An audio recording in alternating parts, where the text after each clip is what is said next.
Namba ya aria makwirire mũtitũ-inĩ wa Shakahola kaunti-inĩ ya Kilifi riu irugamĩire andũ 211 thutha wa mĩĩrĩ ĩngĩ 10 gũthikũrio wa kerĩ mũtitũ-inĩ ũcio gũkũ na andũ 3 makĩhonokio na angĩ ana magĩikio ngono. The search and rescue team managed to rescue 3 men,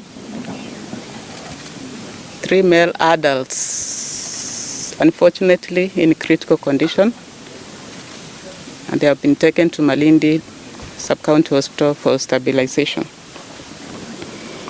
We've had 4 arrests, and they are all male and in custody, assisting the investigation team with investigations. Maya magithie na mbere nake Eliud Wekesa uria woikaine ta Yesu wa Tongaren ni arekereirio ni mucirithania munene wa igoti ria Bungoma Tom Orando akiuga mwena wa thitango ndunaheana wira wa kuigana wa gutuma ahingũrĩrwo thitango ciegemaine na witikio mwogomu. There's no reason for keeping him in custody. The accused is therefore set free unless otherwise arrested for any legal cause. The police are advised to desist from harassing the accused or the suspect herein unless there's reasonable cause for his further arrest.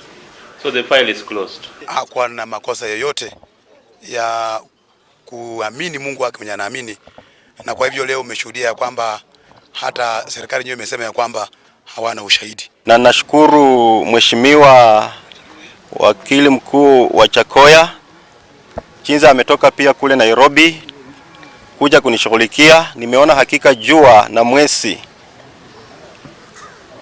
kasi ya Mungu imetendeka. Muthenya umwe thutha wa mucirithania wa igoti nene ria Mombatha kuga itua ria kuhinga ceceni ya TV ya Ezekiel Odero ria hitukirio ni ruhonge rwa umemerekia na koguo no ruo rungiteaniria itua riu. Ezekiel augite itua riu rimutungitie muthutukanio kuona ona ndahetwo notithi. Ihinda-inĩ riu Odero ni orete igoti rimwitikirie arute muigana wa ciringi milioni 50 kuma kuri akaunti ciake cia bengi iria ihingitwo niguo ahote gukinyaniria wira wake wa utungata hamwe na kurugamirira thukuru yake ya Kilifi International. Ngiribotera Inooro TV, njitagwo Kate Muthoni.